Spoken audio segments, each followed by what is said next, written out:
All right, everybody, welcome back to another episode of the Lasting Learning Podcast.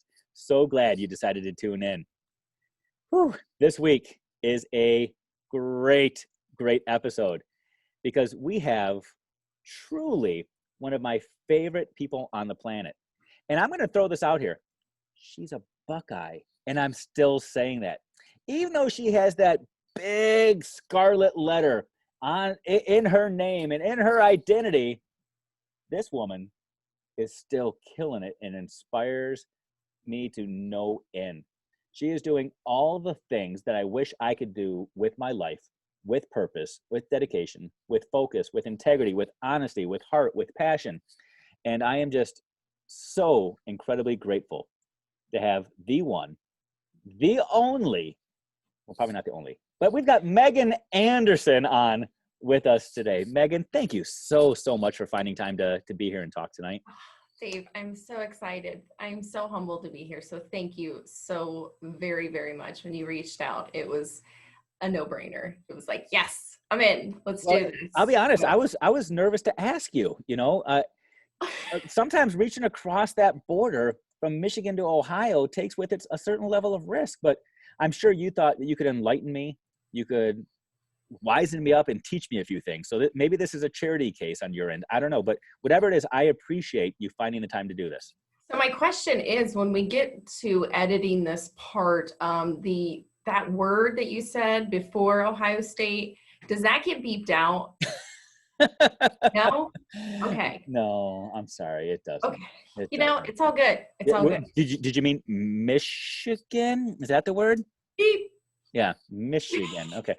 So before we went live, you were jokingly saying that you used to be in the radio game and used to be in the broadcasting, all that kind of stuff. So if you know how to add a drop button to a podcast, let me know. I probably should have used it many a times in the past, but I've never gone there. So if you want to help me figure that part of it out, let me know. Well, the radio, it was something. I can run the radio boards, but they might be a little bit different than what they were way back in the day when I was at the Ohio State University. I guarantee nothing has changed at the Ohio State University. I'm sure they still have the mouse on the wheel, generating the power, running the hamster wheel, all that thing. I'm sure nothing has changed. But I digress. So, Megan, before we get into all of that and how you survived that subpar education, can you just explain to people who you are, what you're about, what makes you tick, and what makes you so flippin' amazing? I think people are still wondering what makes me tick, because as soon as I hit the floor, I'm ready to go.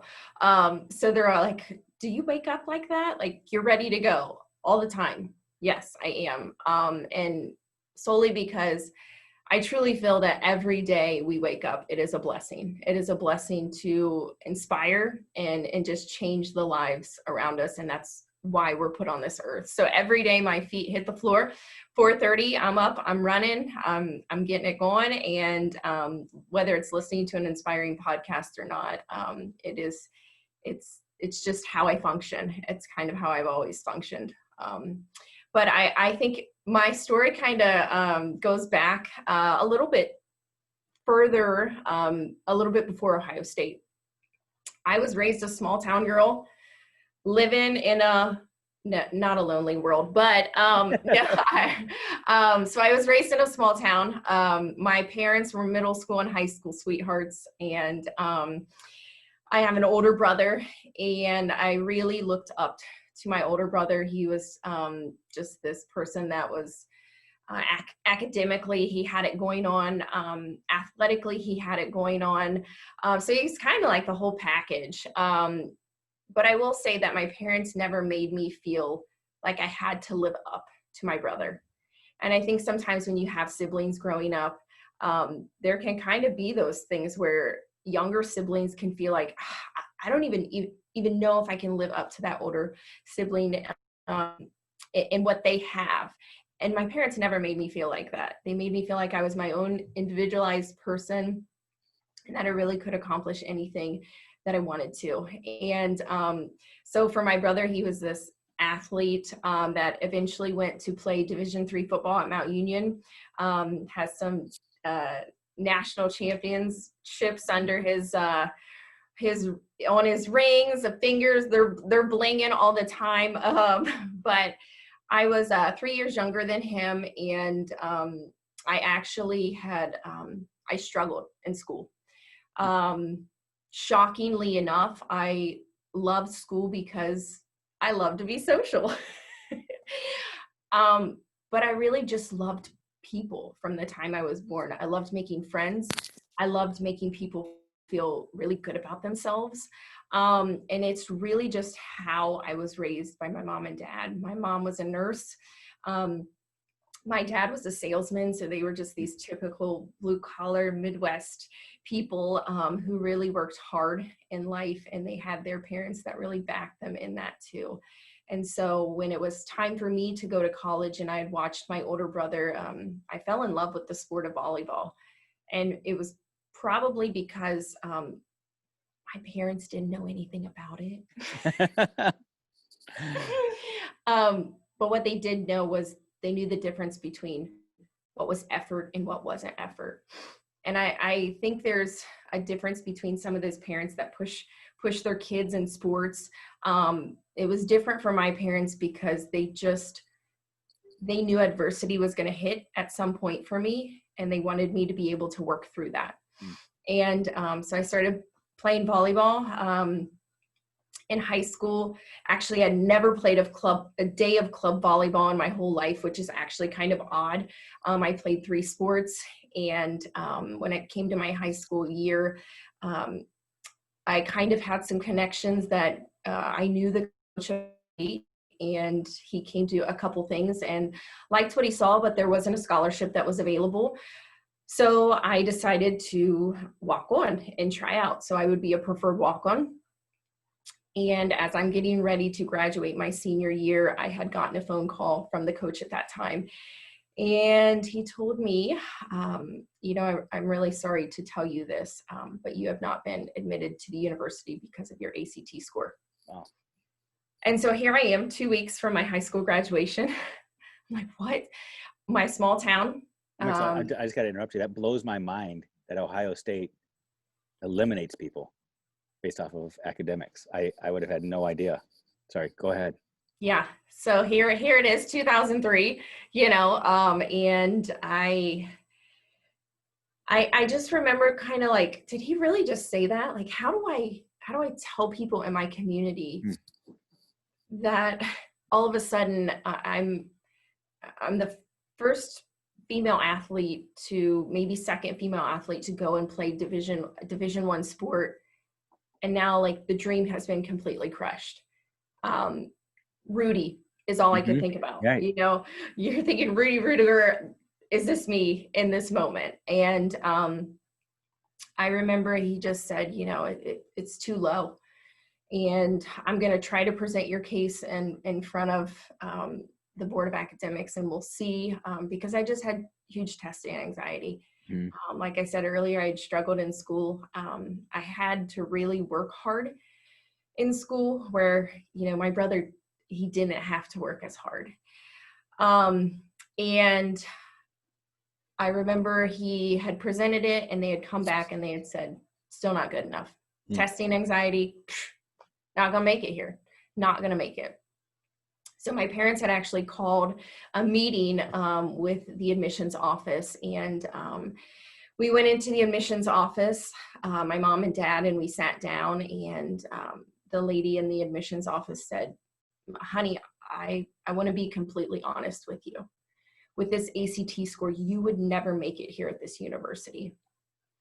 And I tell people all the time, like, really proud of my dad in that moment, really proud, because as much as dads and their little girls, that girl dad moment, and I thought he was going to come across the desk, like things are not going to be good here.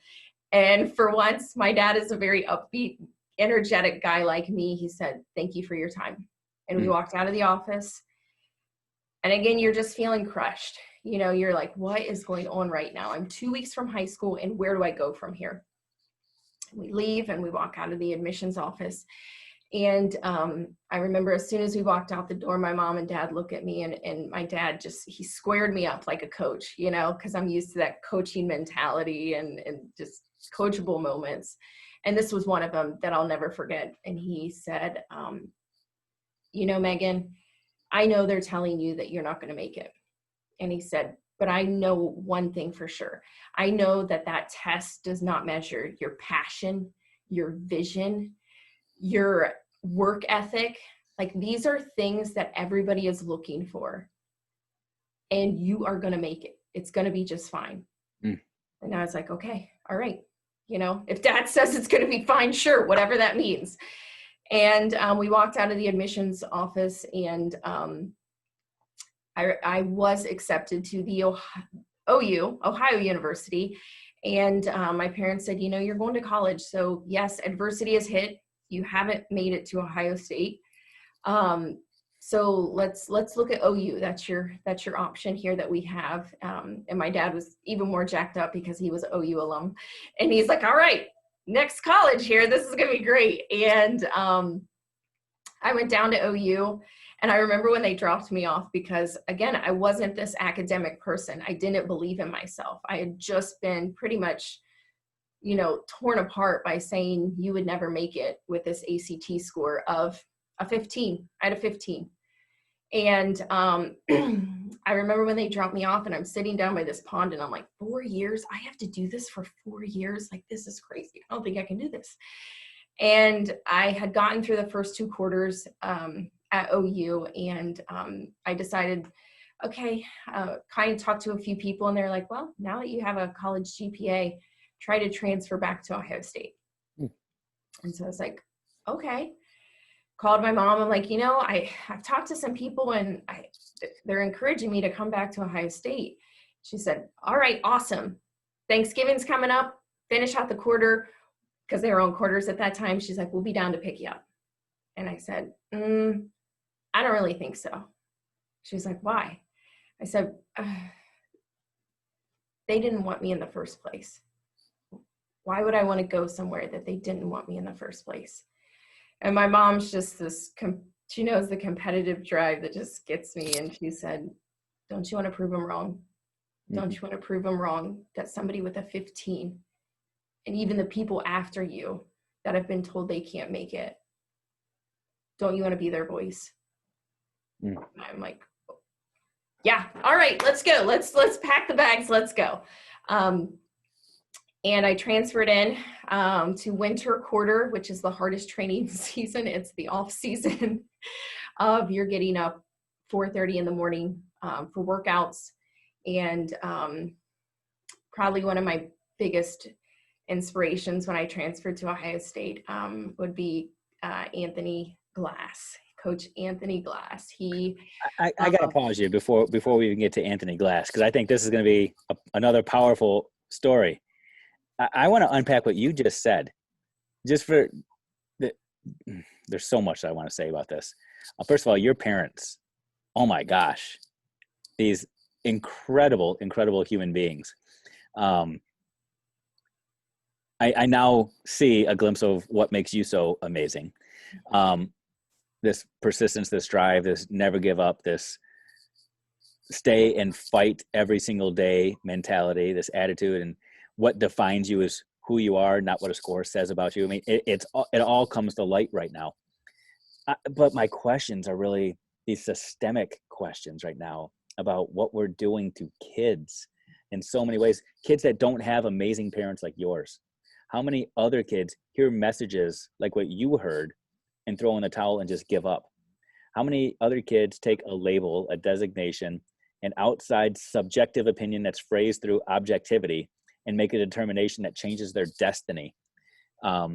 Where all you had to do, you as a person, Megan, you did not change from the end of your senior year until Thanksgiving. The only thing that changed was you went and became an Ohio Bobcat for a little while. And then Ohio State said, okay, now we'll take you. That's all that changed. Your ACT score didn't change. Your past grades didn't change. But because their lens changed, you are now a different person more ready, more capable, more whatever. And I look at you now, I'm thinking, well, of course you were. Of course you were ready to go there. And nothing would have changed. I just, there's so many questions and so many things I want to unpack, but now is probably not the time. Maybe when we're done recording, we can talk about all that systemic organizational stuff. But I just want to challenge people just to think through that. What about those kids that don't have the amazing parents that Megan has? What about those kids that don't have those people that will pick them up when they fall down or when somebody slaps that label on them? What about those kids? I mean, I'm grateful, Megan, for your family and your, I don't know, just all that you were given so that you can continue to fight and prove people wrong. And I am grateful that you found your way to Ohio State and found this next amazing mentor that was able to lift you up and help you continue to bloom. So I don't mean to interrupt the story and distract, no. But I had to point that out because it's a powerful story that it's almost this fork in the road moment. And you are so blessed. You used that word early on. You are so blessed to have that opportunity. But I just want people to really focus in and think about all of the kids that don't have that. Because it makes a difference. So sorry, go ahead. No, it does. And you know what? You bringing up that label piece is so important because you put a tweet out there the other day that talked about that label piece. Mm-hmm. And as soon as you put it out, like Brene Brown like that connection, I was wired for that connection. Like as soon as you put that out, I go, I know what that label's about. Yep. I know what that label's about. And I know what that label tastes like. And I know that the label hurts, it burns, it does whatever you think it can do to not just students, but people. Mm-hmm. You know, and we have to be very, very cognizant of that, you know. And so when I went to Ohio, and here's that other label too that's going to come in, is there's a label with walk-ons. Mm-hmm. Mm-hmm. You know, so when you're coming to walk on, right, I'm going to Ohio State to walk on. I walk into my 5 a.m. workout, and Coach Anthony Glass is just standing there. This big old, he's a lovable guy, but at the time, real intimidating. Not gonna lie. You know, I'm 5'3". I'm the shortest on the team at Ohio State as I walk in. And what I didn't know, and this is important too, are the stories. Stories are important because what I didn't know was prior to me walking in, there were stories that had happened. So everybody's coming back from Christmas break. And what I didn't know was they had 3 players that had not come back. So I'm walking in and they're like, where's our other teammates? And here I am. It's 5 a.m. Megan's ready to roll. And they're like, who's this girl? Bebopping through the gym at 5 a.m. And I remember Coach Glass brought me aside and he said, so can I ask you, are you in here to work hard or are you another waste of my time? Mm. And I think it's powerful because I didn't know all of those people that had not come back. And I think had I known that, it might have felt different to me, you know. But I remember like, okay, I'm quick-witted, right? I gotta come up with something good, something powerful, or he's gonna believe in me here. And so I looked at him and I said, you know, if I thought I was gonna be a waste of your time, I don't think I'd transferred. Mm. And he said, okay. And so I slowly became, again, this walk-on player, but my other teammates had millions of contacts because they had all played club sports. I had not had that. I was behind. And at this moment, I had to figure out my role. And my role was going to be a little bit different than being my high school star player that I was.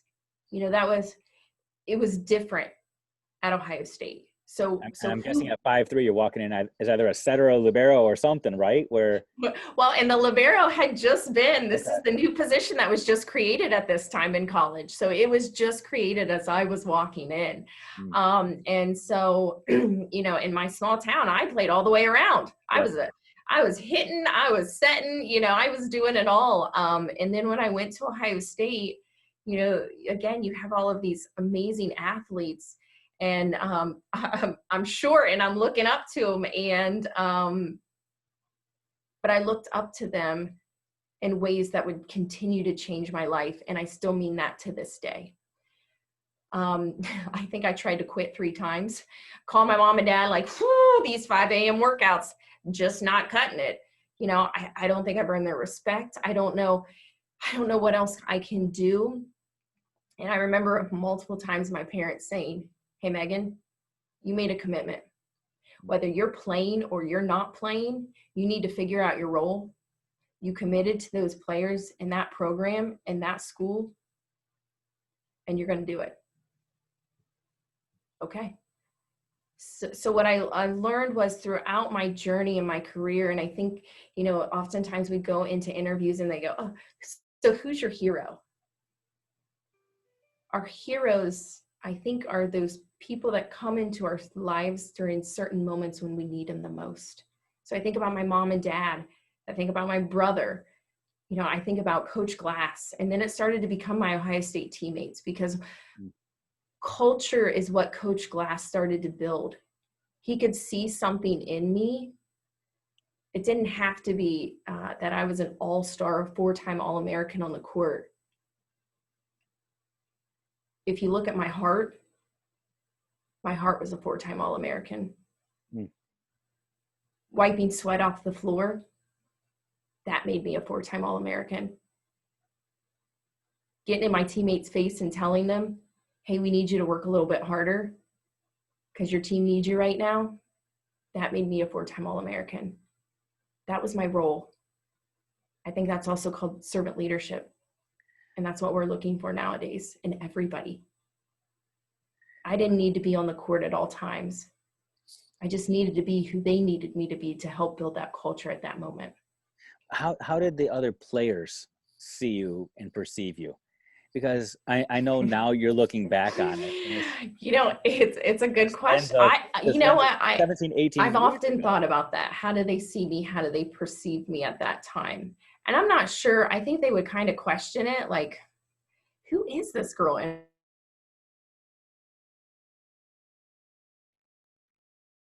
I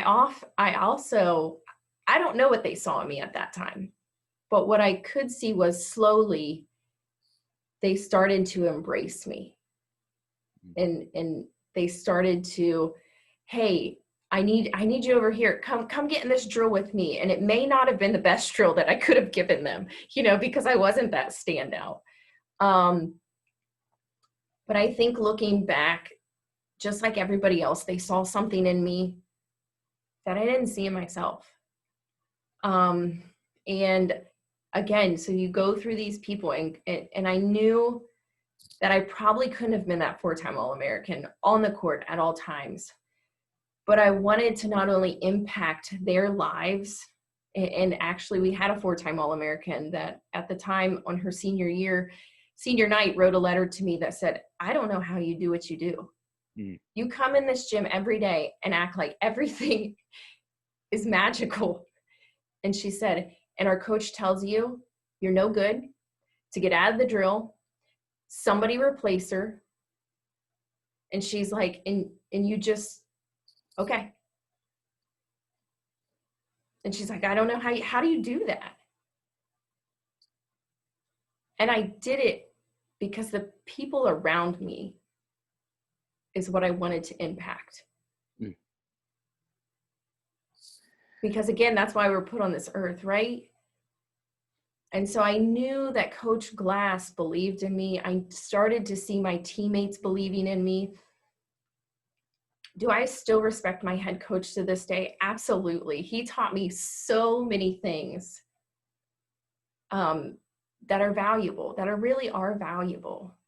And I knew that there was an award that they gave out at Ohio State to one male and female of each sport.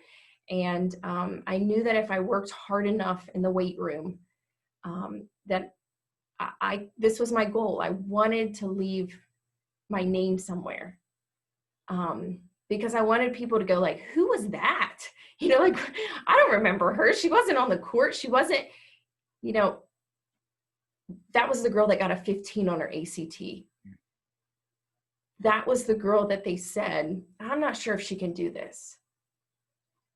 And so in 2005, Coach Glass awarded me with the Buckeye Power Club Award lifter of the volleyball program. And my name is in every weight room at Ohio State. And that meant so much. And I remember the first time I actually met Coach Glass's wife, and he's real sarcastic with me. And we just go at it, you know, like, you know, going back and forth, kind of like what we do, right? I can't see that side of you at all. Yeah. And his wife asked him one day, she's like, do you like her? And he said, I love that girl. I love her. She would give you the shirt off her back. And just, you know, it was Coach Glass, it was my teammates. And I can still tell you, I talk to my teammates every single day. We still do things. We still go take trips because that's, they all came to my wedding from all over the world. They all flew in. My baby shower, they all came to that. And I think that looking back, it was like, I guess I did make an impact, and I didn't realize that at the time. So that's my next question. You obviously make a huge impact in others, and that drives you, is seeing the impact that you have on others. When you look at yourself in the mirror, are you proud of who you are and what you're doing? I mean, if people didn't come out to you and say, thank you, or here's the impact I have, or if your coach had never acknowledged that he saw your effort, would you still believe in your potential? Today, yes. Back then, no. So what is it today that has gotten you to that point where you're like, yeah, I know who I am. I'm confident in who I am. I'm strong in who I am. Mm-hmm. I think it was those heroes, those people that continued to keep telling me those same things that I needed to hear a long time ago. You know, and then whether it was from Ohio State, whatever it was, you know, I wanted to make an impact of some sort. And I, to be honest, my grandfather, both of my grandfathers growing up, one of them had started his own, it was the IBEW, International Brotherhood of Electrical Workers, Local 71. He started that in Galloway, Ohio. And for many years, I saw my grandfather, Christmas, Easter time, he would go and drop things off at random people's houses. He would go into restaurants, pay for people's meals.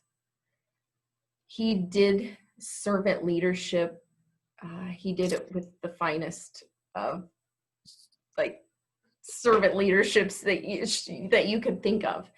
And I watched him, and I saw the impact. I saw the ripple effects that he had. And so I think it was just ingrained in me, you know, and it was just, you know, you will make an impact. And when you talk earlier about those kids that don't see that it's not modeled, or they don't have those powerful conversations. I think that this is a time in which we can change that, and we can change that mentality and model that for students. So I think it's hard for me to say that. I don't know at what point it became, hey, this is where I'm going to look in the mirror and say, yep, I believe in myself. And I would say there are still moments that maybe I'm like, I don't know, did I make the right choice? I don't know about that. But I do know that Ohio State was the right choice. It surrounded me with people who challenged me and made me better. And June 7, 2007, I got my diploma. Mm. I received my diploma in journalism. I wanted to go, and I was on the radio. I was a morning intern for a country radio station. That's my girl. Yeah. Yeah, country radio station. I Woody and the Wake Up Call was what it was called, and Woody was one of those other heroes in my life. And when we think about remote and online learning,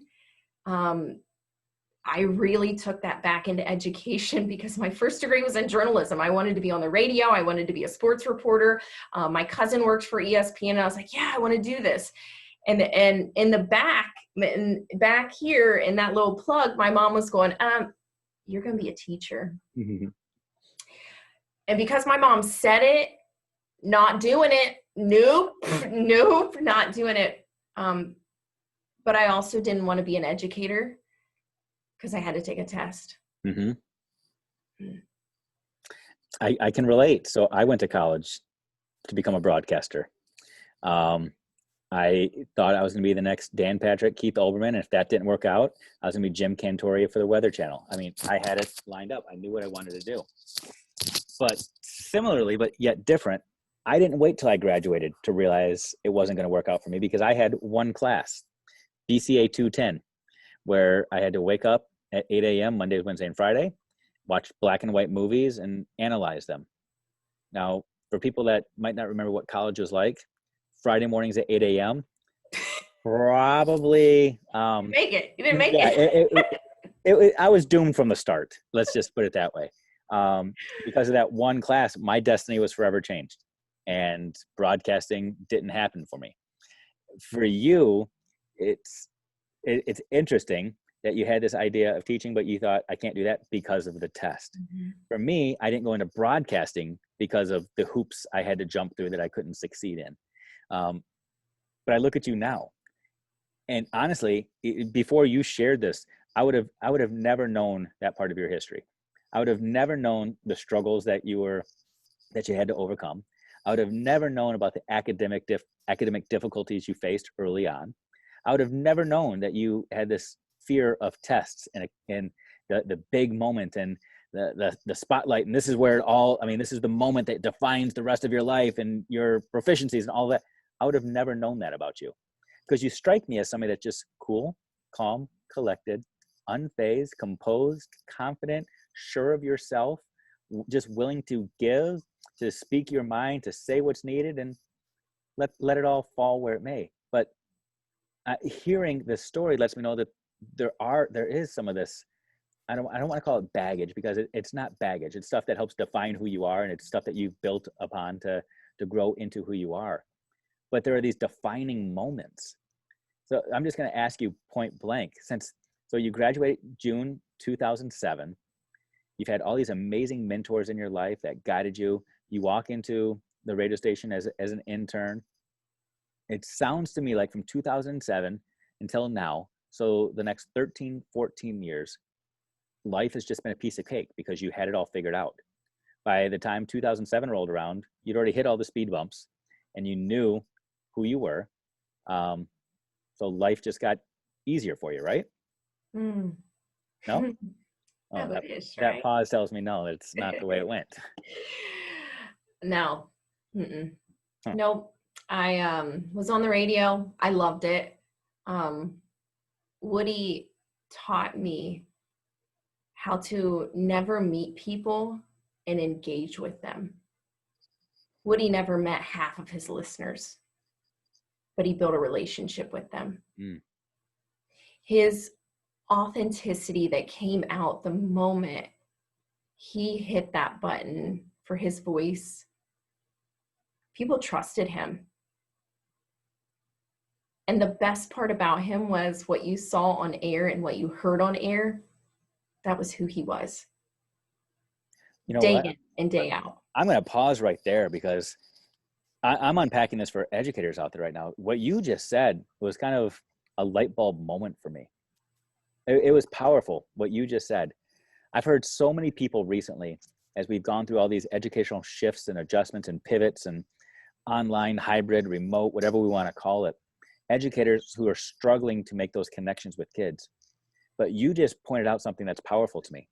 We have radio DJs, radio personalities, TV personalities that do it every day. They connect with thousands and thousands and thousands of people by being authentic, by being real. That's a powerful awakening that you just gave me. And again, I apologize for keep interrupting your story, but you keep dropping these little nuggets that just make me, they kind of revolutionize my thinking a little bit and get me kind of fired up. So sorry, go ahead. Yeah, that's good stuff. Yeah. And I'll tell you, I'll kind of tie in Woody a little bit later, because I think that, again, these are these parts of people's lives and their journeys where you're like, how does this all come together? Right. Who knows? And from the radio, I went to Tampa, Florida. I got a coaching job for volleyball down there.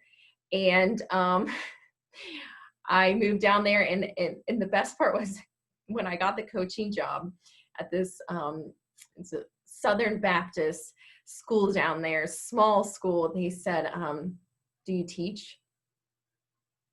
Yes, I do. I absolutely teach. What do you need me to teach? 4th grade? Nailed it. Let's go. So I moved to Florida. I taught 4th grade. I had a degree in journalism. I'd never had an educational course in my whole life, but I knew about relationships. The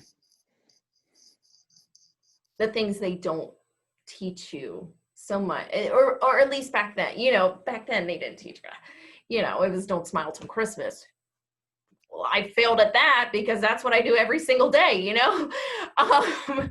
and so I went to Tampa, Florida. I loved it. I had 10 students in my class. Oh, perfect, right?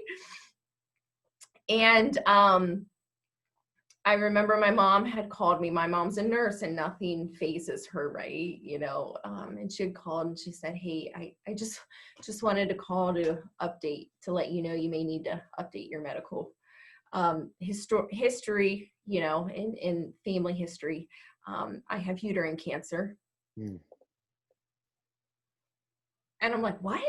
She said, yeah, we're good though. We're good. We're okay. I'm like, oh, okay. This is my time to go back home. And so I came home, and I remember my mom, I'd come home in the spring, and my mom said, so what are you gonna do? I said, I'm gonna go back to school for education. She said, oh, you're gonna be a teacher. I knew it all along. I was just waiting for you to realize. She did. And I said, yeah, I'm gonna go back and I'm gonna be a teacher. I'm gonna be an inspirer. That's what I want to do. And she said, okay, all right. So I went back to school at Ashland. There was a branch in Columbus. Second day of class, I see this guy walk in, and it's phonics class, and his name is Tyler. And he would soon later become my husband. So since the second day of phonics class, we were hooked on it ever since. Oh my gosh. Just let that sit there. Catch it, people. Hold on, I'll pause. Got it? Okay, good. And so we both would go back. He was going back to school as well. And we went back, finished. We had our pre-K 3 and we got our 4-5 endorsement here in Ohio. And after that, we had gotten married. Neither of us had jobs at that time. We didn't have a house. We just didn't have a whole lot. We had love, Megan. What else do you? We had love. Yeah, we had love. And the week before we were getting married, I actually got hired in his hometown. Oh wow. So I was going to be a 3rd grade teacher there, and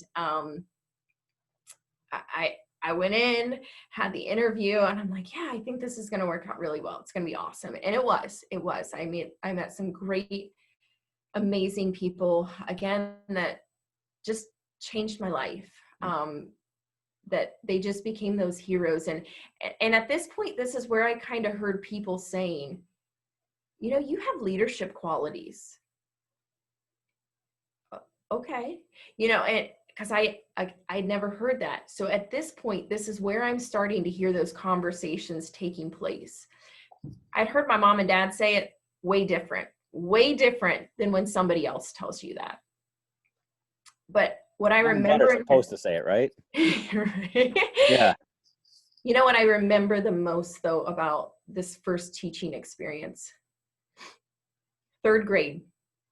That's when testing starts coming into place. Mm-hmm.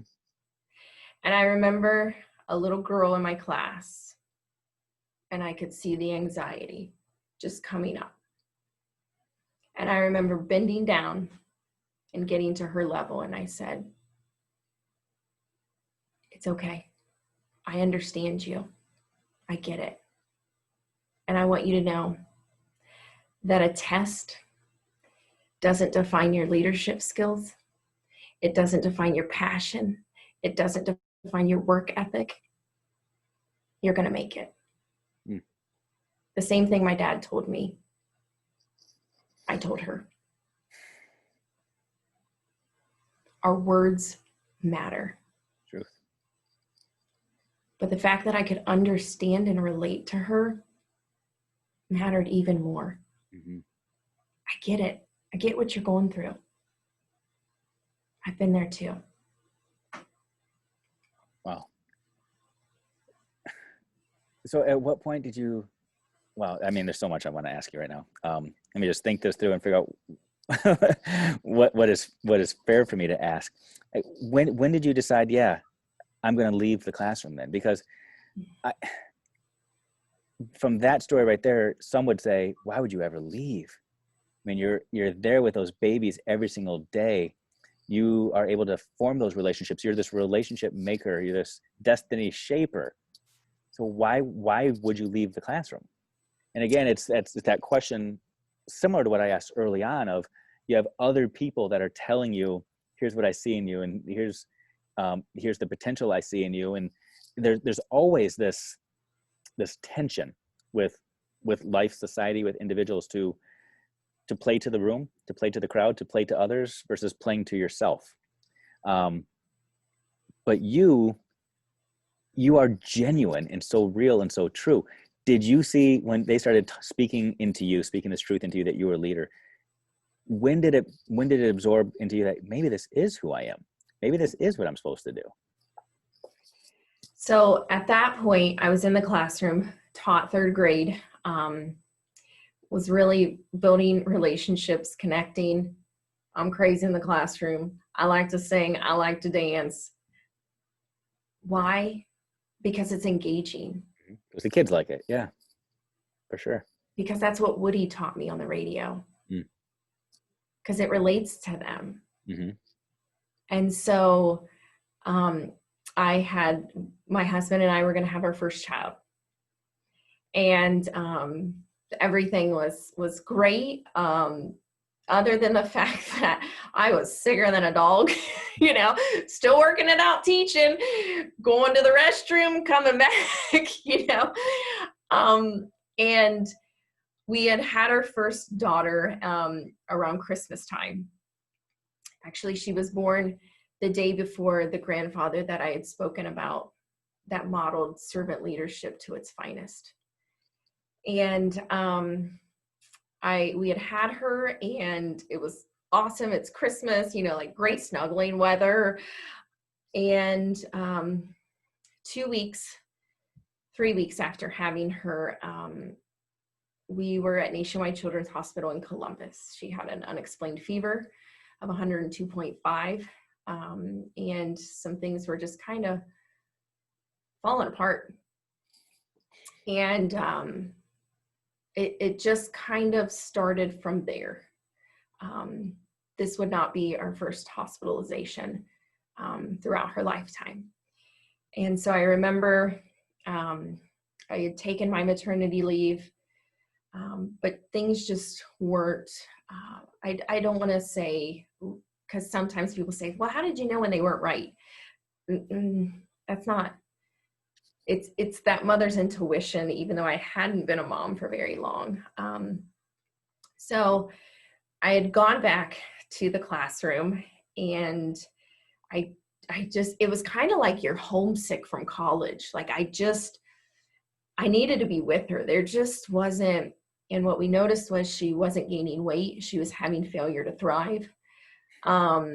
And so here I am, I'm trying to push through work. I'm trying to get through hospitalizations with her and doctor's appointments and figure out what's going on. And I remembered my brother had called me and he said, hey, there's this online school at Ohio where you could stay at home and teach with her. And I'm like, I'm going to finish out the year. I think it's just, I got to work through it. I'm trying to tell myself everything's like, just going to work through it. It'll be good. And I remember near the end of the year, I'm like, I don't know about this. And so I remember my mom coming back, having a conversation with my mom. And she said, Meg, I think you should try this online teaching. She said, because online schools typically they have larger class sizes. Okay. She said, so think about this. You're not just impacting 25 kids, maybe. Maybe you're impacting 50. Maybe you're impacting 75. You're impacting educators all over the state of Ohio that are coming together for conventions. So now that leadership, Meg, that we've kind of told you about, let those ripple effects start happening. And so I remember I went to my interview.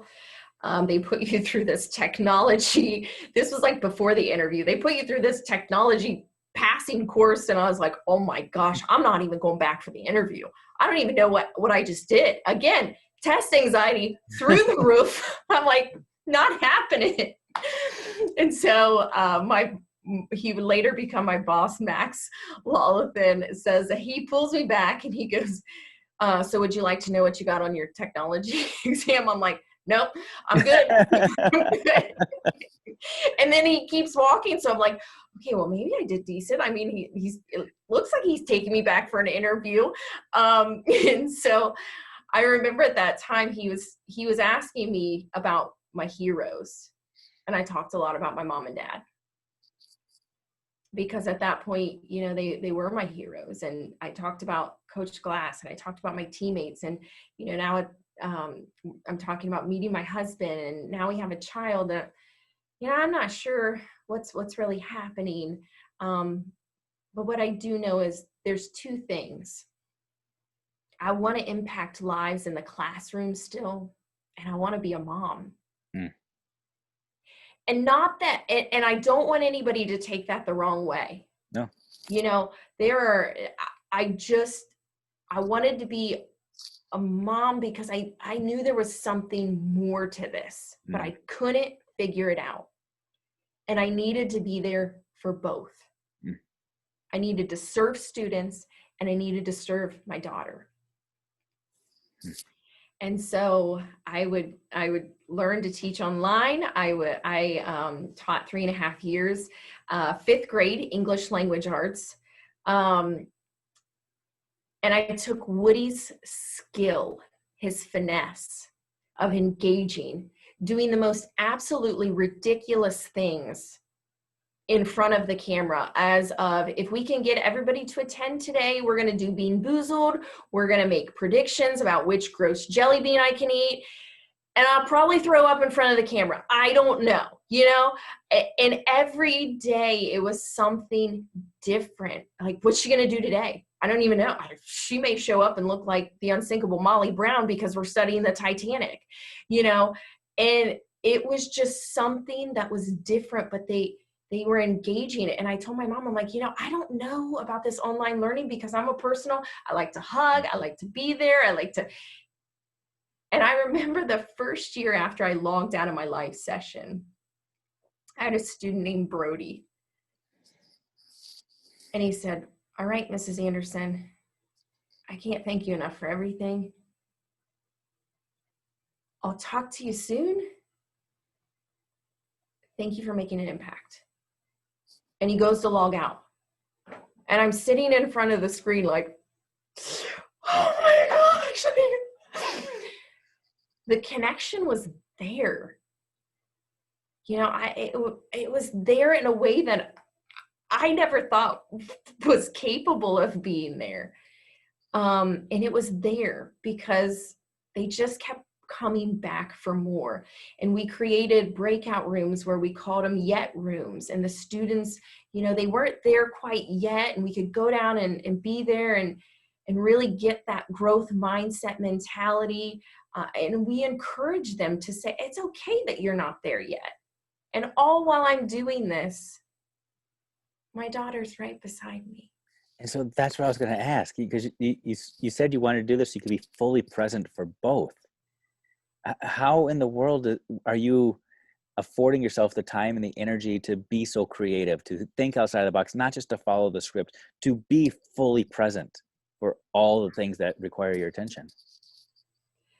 You know, I'm not sure how. I know I don't.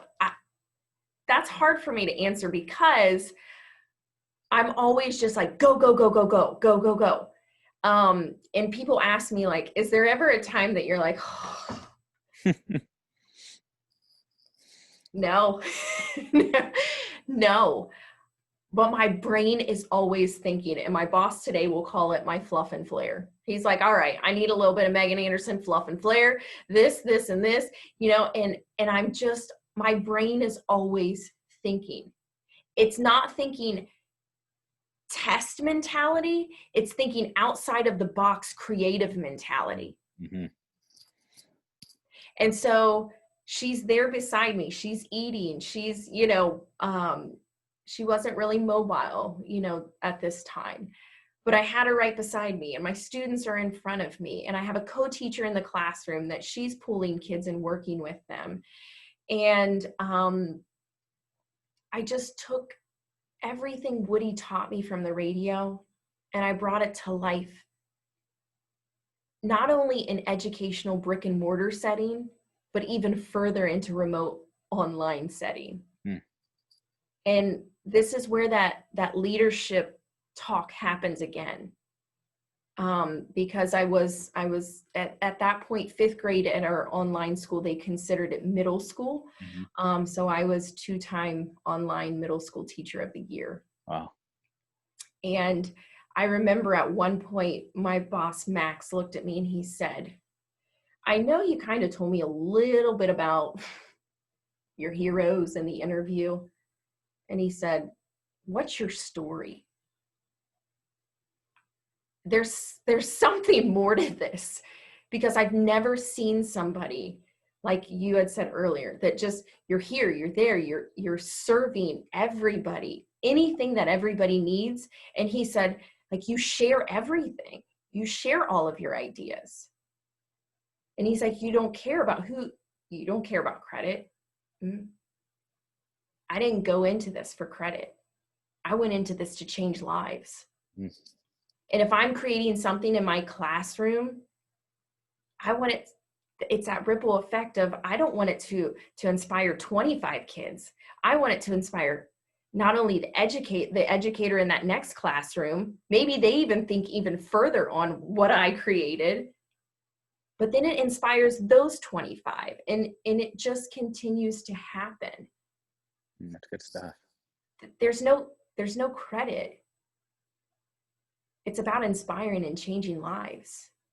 Well, you do deserve tremendous credit. I mean, this is a powerful story, but I think some people might be wondering, through all of this, you mentioned you got hooked on phonics early on. You mentioned that we went through and graduated. What is your husband doing during all of this time? So because there weren't any jobs in education at that time when we both had graduated, he was raised as a farmer. So he went back to the farm fields, and he, I think, was always pushed to be a farmer growing up. So his dad and everybody else said, you're going to be a farmer. And guess what he said? I'm not going to be a farmer.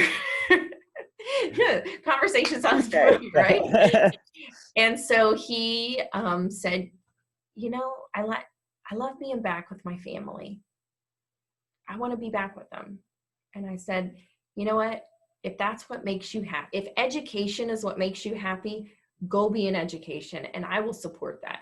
If being back with your family on the farm makes you happy, I will support that as well.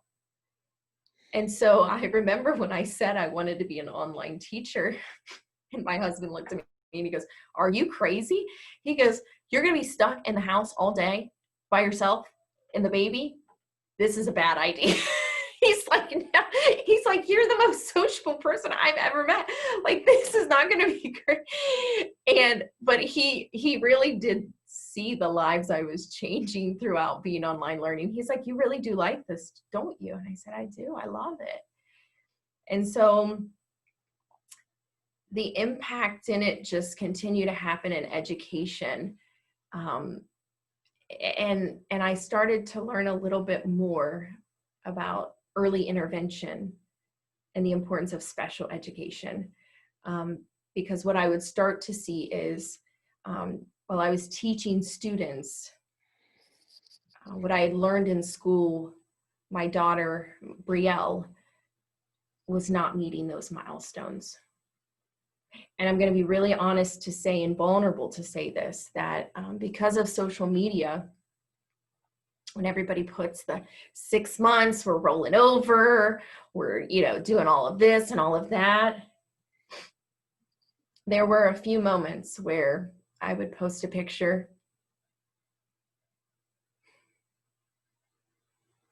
and I would say, "She's sitting up." I would say that she did a tiny rollover. And that hurts me because I am an authentic person.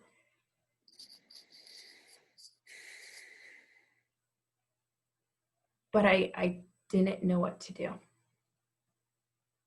I could see these other children moving forward. Not that she wasn't moving forward, but she was staying right here. Mm. And so I remember at some point just having a conversation with myself saying, "Meg, this is that growth mindset mentality. It's okay that she's not there yet. And this is why early intervention is important." So I remember calling Help Me Grow early intervention.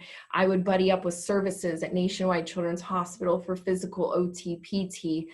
And what we were seeing and hearing was she sounded like a real deep smoker's cough from the time she was born.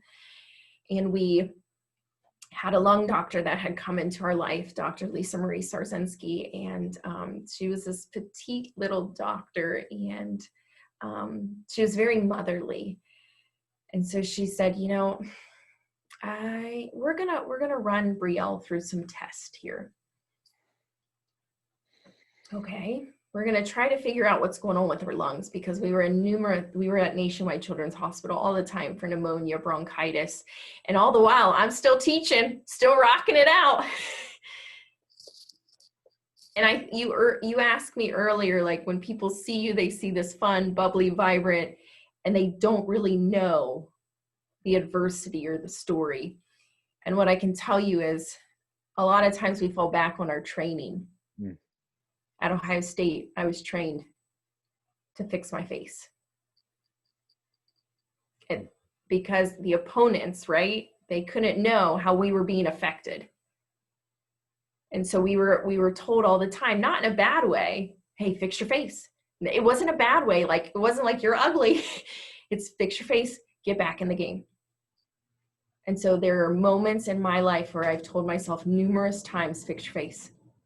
Fix your face, it's gonna be okay." And so I remember, her saying, "We're gonna go through some testing here.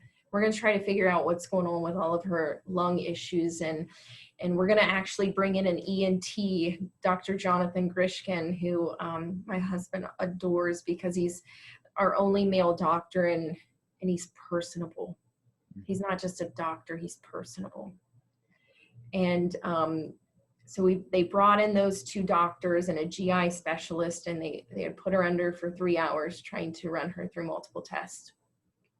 And they had come out and said, so this is what we found. GI, he's good, we can release that doctor. Lung, ENT first found she had a cleft in her vocal cords, and she was aspirating liquids. And then she had partially collapsed airways, so she couldn't properly cough it out. So basically, I mean, can you imagine choking on liquids and then you can't cough it out? So that's what was causing that bronchitis and pneumonia. And so those were kind of just the things. So, okay, great. She doesn't feel good. That's why she's not meeting these milestones. So that's kind of how we're trying to look at this a little bit. So, well, we'll try to heal these things. Maybe have some surgery on that cleft to see if that'll help. And in the meantime, I get pregnant again. We're gonna grow our family once more. Knew some things were not, we knew some things we didn't have the pieces together with Brielle, but we always wanted children close together. So I was starting another piece of our family.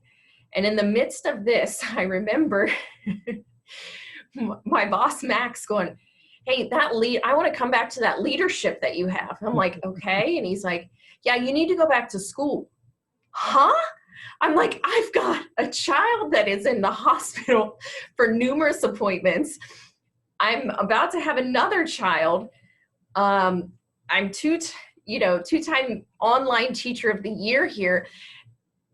And I need to go back to school for my admin license. And he's like, yes. That sounds like a terrible idea. And he goes, I will help you. You are a leader, you impact people, and I will help you. And he did. He said, anytime you have to write a paper, anytime we're going to talk about it, we're going to make this work. Because you impact people. And so again, those leadership conversations continued to happen. And I think this is where the more you hear something repetitive, like you start to believe it. Wow. It starts to rewire your brain. And so I went back to school for my principal's license. I'm the online teacher of the year. I have our second daughter, Reese, and she was meeting those milestones. Reese was walking and talking.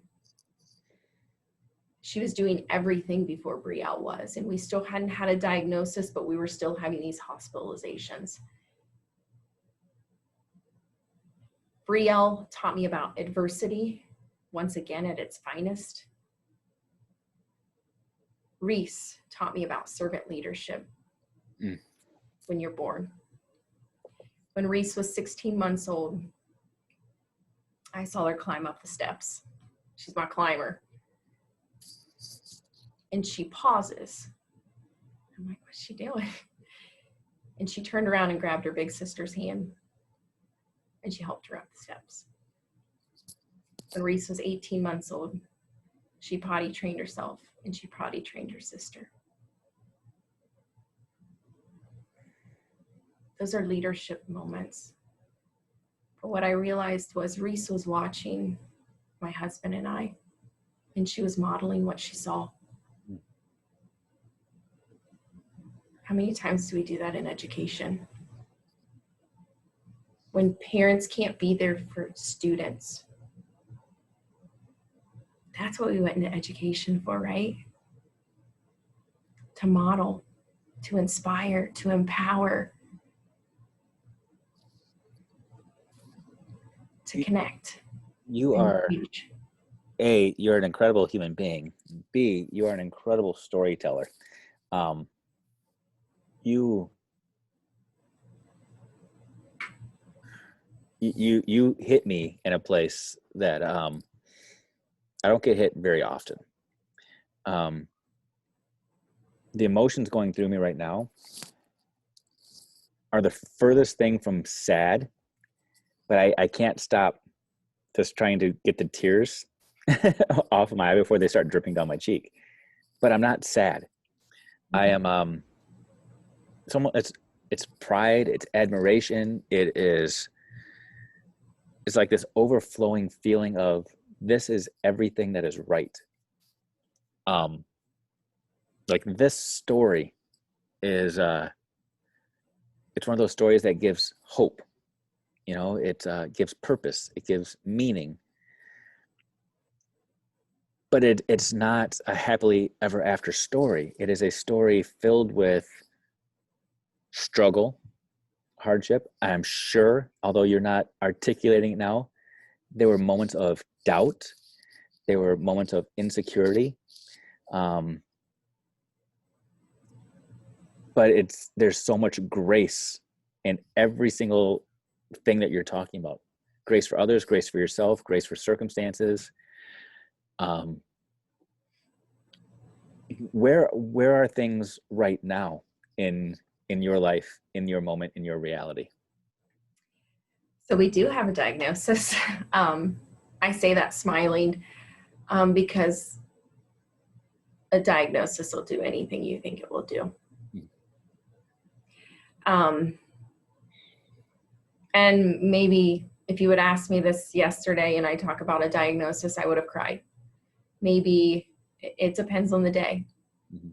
On my dad's birthday, we received the call that Brielle had a rare genetic mutation of the 16th chromosome called GRN2A from our neurologist, Dr. Emily at Nationwide Children's.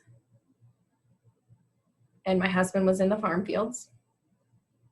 And I remember writing down and I said, okay, so tell me a little bit more about GRN2A. And she said, we don't have a lot. She said, does your daughter have epilepsy? Does she have seizures? And my aunt has had seizures, so I've watched it. And I said, not that we're aware of. And she said, okay, so from the ages of 3 to 6, there is a 90% chance that your daughter will have epilepsy. So we were praying always that she would be in the 10%, but we were prepared. And so we did get the call. I had to give my very first seizure rescue meds in a restaurant with my mom and dad. And it's a time that stands still, and I've had to give seizure rescue meds on a couple different occasions. But I want to go back to Reese on this, because there was one, you asked me earlier, how do I see myself when I look in the mirror? And sometimes I think you get going and you get in the flow of life and you don't look at yourself, you don't see yourself. And I remember during one seizure that Brielle had, and I had to give seizure rescue meds, what I didn't know was that Reese had taken a picture of me above her comforting Brielle. And so the next day we have T-ball, I'm snapping pictures, like I come down, sit down on the couch that night, my husband's there, and I'm flipping through all these pictures, and I see me above my daughter in a moment that I'd never seen myself. And I'm like, oh, and Tyler's like, what's going on? And I'm going back to this scene, like, was he here? No, he wasn't here. He left, he went to work. And so I had to put myself back in that moment. And I remember, like, okay, so if I look over my shoulder, Reese is there. And so if you look at Reese, she doesn't look like trauma. She knows trauma at its finest. And we have to be very careful about looking at people and not really understanding their story and if there's trauma there. Because the next day she woke up and I said, hey, did you take a picture the other day? Or I start off, I said, hey, sorry. I said, the other day, what happened with Brielle? Are you okay? And Reese is 3. And Reese said, yeah, I'm okay. She was putting on the Megan face, right? She fixed her face. I said, did you take a picture? She said, mm-hmm. I said, can you explain the picture? And she said, yep. She said, Mommy, I've heard you tell people that when Brielle has a seizure, that we need to take pictures or videos so we can turn that into the neurologist so they can see what's happening to help Brielle and give her the medicine that she needs. This is a 3-year-old. And she said, I took it because I wanted to help. What she didn't realize was she wasn't just helping her sister. She helped me see myself in a way that I had never seen myself before. Maybe never even thought about seeing myself. You know, how do we see ourselves as educators? Because sometimes we're in the moment, we're teaching, we're doing this, we're doing that. Do we think about the Kodak moments where we're down in the trenches with that student that may be dealing with some trauma and that we're just trying to figure out, how do we get through that bodyguard that they're going through? How do we get through that and connect with them? Do we see ourselves in that moment? Because sometimes we see our students and we try to help them so much, but how are we seeing ourselves? And she allowed me to see myself in that moment. How do you see yourself? Do you ever put yourself in a position where you get to be selfish, where you get to say, world aside, I need something right now? Or is that how you feel rewarded? Is that how you feel gratified? Yeah. I want people to feel hopeful. I want them to get a sense of their worth and belonging. And that is how, that's my self-care, is making other people feel just empowered. Wow. And all throughout this time, you know, I'm still doing this online learning, like, hey, this is still happening, and I'm raising the girls. And then there came a point where my online school closed down middle of the year. Talk about adversity and everything, right? You thought was that smooth sailing. I got it going, right? And then the Ohio Department of Education shuts down our online school. January, we log off with students, kind of like a pandemic, and we don't ever say hi again. We don't ever say bye again. Lost my health insurance, lost a paycheck, and I have a special needs child that the health insurance is through me. But meeting people along the way, early intervention reached out to me at a preschool unit where Brielle used to go. And there was a supervisor there that said, I've watched you with this young child, and I think that you can really impact some preschool kids in our Board of Developmental Disabilities. Okay, sounds good. So I went back to preschool. This is where I slowly start heading back to brick and mortar. And throughout this time, I also get a position as an educational effectiveness coach with Dwight Carter. And this is where I start to see my worth a little bit more too. I remember I go to present with my first time with Dwight Carter, and I didn't say anything. And he's like, I mean, I've been talking to you, you're real talkative. And he goes, and then nothing happened. And so then I give him the whole reflection piece. Okay, so here's what we can do next time. And he was like, I said, sorry, I'm a really reflective, deep thinker. And he's like, I get that. And then we went to Cleveland to present. And Dwight said, hey, before you introduce yourself, he's like, I was looking at your slide. He's like, it's professional. It looks great. He's like, but you're bubbly. You're energetic. I'm like, okay. And he's like, I need you to share your story. You introducing yourself. Tell it. And I'm like, oh, okay. I've never really done this publicly before. But I think it goes back to my mom and dad, my brother, Coach Glass, my teammates. being at Miami Trace, where I was this third grade teacher, and then going to online learning, and my boss, Max, going, yeah, you're a leader. Come on, go back to school. And then Dwight's going, hey, you need to tell your story. And I remember standing there telling this shortened version, because I know it's lengthy, right? And I look around at the end, and these educators are sobbing. Mm-hmm. And Dwight said, hey, I told you to tell your story, but wow, that was that was powerful.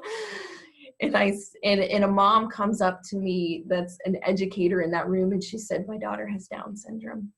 Can I hug you? I said, yes, you can. And in the moments of, we're in education now, I'm not the special education, like it's the world I live in now. And not that it wasn't important before, but I didn't understand it. And so even going into positions that I've been in, to say, we really need to look at IEP meetings. They can't be all business. Mm-hmm. We really need to look at, from the moment a parent walks in, especially in elementary, this is the first time that maybe some of them are hearing some of these things. So why not, when they come in, we offer, hey, are you okay? Do you need some water? What can I get for you? It's that servant leadership mentality. It's when they walk in,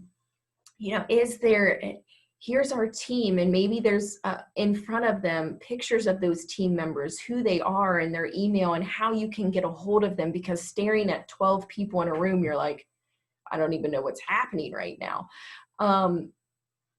Getting away from the business mentality, because those diagnoses, those labels. Mm-hmm. We need to get away from that. And this is inclusion at its finest.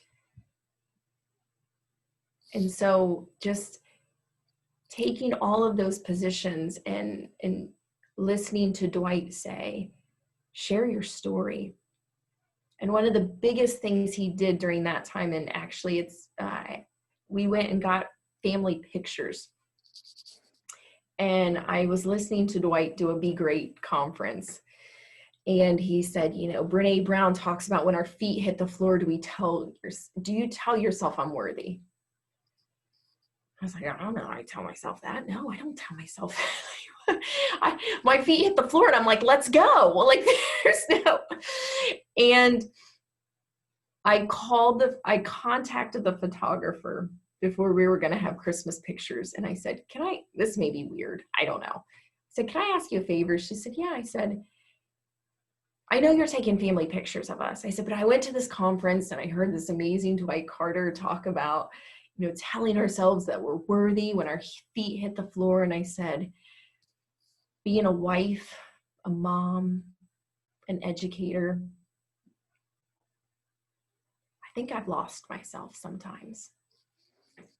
I said, is there a couple pictures you can take of just me? Just me. And she said, I would love to do that. And so I remember getting the pictures taken, and I messaged Dwight. I go, hey, here's our family Christmas pictures. He's like, those are awesome. I said, but what about these? He's looking at me just by myself. He's like, they're really good. And I said, you inspired me for those. I look at myself differently from your conference. And I remember Dwight saying, I was at a time and it was hard because I was doing these part-time positions and I was here, there, and everywhere. And I was ready to go back to brick and mortar full time. And Dwight said, you need to go to this ASCD conference. I was like, okay. He's like, you need this. I was like, I do? And he's like, yeah. He's like, I have some friends there. they'll reach out to you. I was like, okay, sounds good. So I'm going to Chicago by myself. Yep. Okay. Small town girl. And I met Neil and I met Sarah and I met just some amazing educators that continued to tell me, you're a leader. Mm-hmm. And when I went back into the classroom last year, back into brick and mortar, I had a tough crew. And I gave them a hashtag, and their hashtag was the best class ever. And so I had a teacher one day approach me. He's like, can I ask you something? I said, mm-hmm. He said, you call them the best class ever. I said, yeah. He said, I don't think anybody's called him that. They're a tough class. They're a tough crew. He said, I'm just trying to get into Megan Anderson's mind. He said, why? I said, because I'm rewiring their brain. So good. I'm getting them to think differently about themselves. To me, they are the best class ever. They will always be that. And every year after that, that class is the best class ever. When you get children to think differently about themselves, you set the tone at a young level to get them to believe in themselves. And then after they believe in you and after they leave you, you've already left your mark. You've already left your impact. And so when they have those moments of doubt and adversity, I hope they remember those words that were said to them when they were in my classroom. I hope they remember the impact that was made. And I hope that they impact somebody else along the way. So stinking good. So good. You know, Megan, I'm hoping that people that are listening to this, listen to this and hear those words through two lenses. The first is the words that we say to others and the impact that they can have. And words have value. They can uplift, they can bring down, but they have value. Some words are positive, some words are negative, but they matter. The words you use matter. But similarly, the words you tell yourself matter. The words you allow yourself to listen to matter. The words you allow yourself to repeat matter. I mean, your story is a story that is just filled with you becoming the person you are because of the words that were poured into you.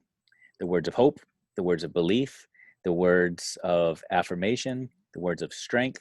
People saw things in you that you hadn't seen in yourself yet, that caused you to be introspective, that caused you to look inside, that caused you to believe, that caused you to prove people wrong, that caused you to truly change generations, change destinies, change the course of people's lives. Throughout the course of your story, there were so many nuggets and teachable moments. And this is a story that is still unfolding. I mean, this isn't a story that's ended by any stretch of the imagination. I know that if you and I were to sit down and talk 5, 10, 15 years from now, which we're going to do, there is going to be so much more truth that comes out of this, so many more lessons that you have learned that you don't even know about yet, that there's going to be so many more people that impact you because you're impacting them. And it's always this symbiotic relationship. It's never one-sided when you give, you always receive. I'm wondering right now, as I'm listening to this, I'm going to be honest with you. I'm emotionally raw right now. This is going to be one of those conversations that I resonate on and I think about often, because so much of this is hidden truth that I first of all, I'm just extremely grateful for your vulnerability and your transparency to tell so much of your story, because it does make a difference. There are a lot of people listening that feel like they heard a voice that they hadn't heard before. They might have, your voice, what the words that you chose to say probably rings true to a lot of words that have never been said by others that they've been hoping to be able to share. Your story will hopefully allow other people to speak up and to share and seek support and guidance and comfort. I'm wondering throughout all of this, is there a common theme? Is there a common message? Is there something that you want people to really latch onto, to change their life, to change destinies, to stick with them beyond this conversation? What is that truth that people need to hang their hat on right now? I think you nailed it. I mean, I think you said the words we say to ourselves are powerful. And I also think it goes along with the saying of who you surround yourself with matters. Mm-hmm. Choose wisely. Yeah. Because your brain is going to feed off of what they're saying too. That's it. And I'm going to throw this out there, and this is cheesy and stupid, but I think it sets the stage. I jokingly say I can't stand Ohio. I'm a Michigan guy. Even that stupid little label of I can't stand Ohio, I can't stand those Buckeyes, impacts my ability to really see the greatness that is the people of Ohio. Some of my favorite people on the planet, you included, are Ohio Buckeyes. You're Ohio State Buckeyes. And if I simply looked at that label and said, I can't break through because of who you are, or across that border, or you're different than I am, whatever label we throw on people, I mean, this world has been shaken this year because of labels we put on people, labels that we've said define people, labels that we think shape identities, as opposed to just breaking through, changing our words, changing our narratives, and saying, forget the labels. Let's love people. And if I can, this is like that Rocky IV moment. If I can change, you can change, everybody can change. I kind of feel like that's where we are right now. If I can just be like, if I can truly, and I'm gonna say a word here that I don't think I've ever said before. If I can love Buckeyes, we can all. I know, right? It's worth it for you, right? This last hour and a half is now finally worth it. But if I can get to that point, we can all get to that point where we can say, maybe labels don't matter. I mean, if Schmittou can see past the Buckeye label, we can all put the labels to the side and just lean into people. People are what matter. So for Thanksgiving, my boss, he thinks I'm crazy. Shocker, right? He's this low key, I'm the fluff and flare. And so I had Thanksgiving shirts made for my boss and I. And so it says, grateful, thankful, blessed for this leader, right? And then his shirt has an arrow that's pointing, it would be towards me. Yeah. So when I was like designing, thinking about this shirt, like okay, I'm thankful for him. He's thankful for, and I was going to have her and him. And then I thought, I really like that word leader in there. And you know what? I can stand beside one of my students and take my picture beside them. I can stand next to one of our staff members. I can stand next to the custodian. I can stand next to the bus driver.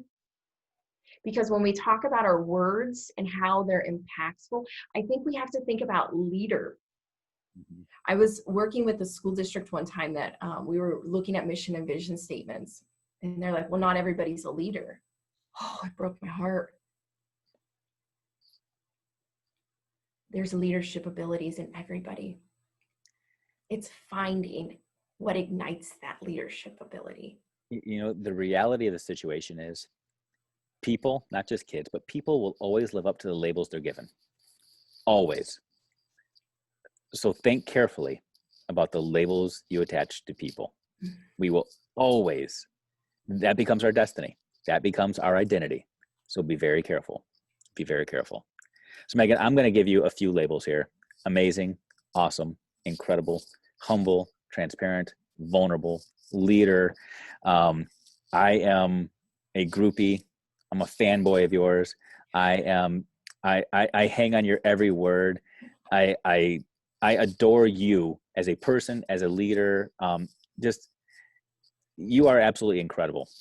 And when you hear the story and unpack it, and I know that I have taken you away from all of those things that you adore and that you love and that you care for and that you serve. I've taken you away from those things for almost 2 hours now just to have a conversation. Um, I am so stinking grateful for you. So grateful that you found value in this. I guarantee people listening found tremendous value in this, that your connection just is going to inspire people. It's going to change lives. And again, it's that exponential impact you talk about, where you don't want it to just impact the kids that you teach. You want it to impact the other teachers. You want it to impact the other classrooms. And that's what's happening right now with your story being told. There are thousands of people out there hearing this that are changing the words, changing stories, and changing lives because of this. So I appreciate you. And I am just so grateful that our paths crossed and that you can continue to inspire me and so many others. Thank you so much. Thank you. I'm so grateful and humbled, and it's been awesome. So I'm excited just to continue to inspire so many others, because there is hope. There is hope when you're hurting the most. You just have to find it. Surround yourself with those people that believe in you and give you those leadership abilities and those empowering words. It's good stuff.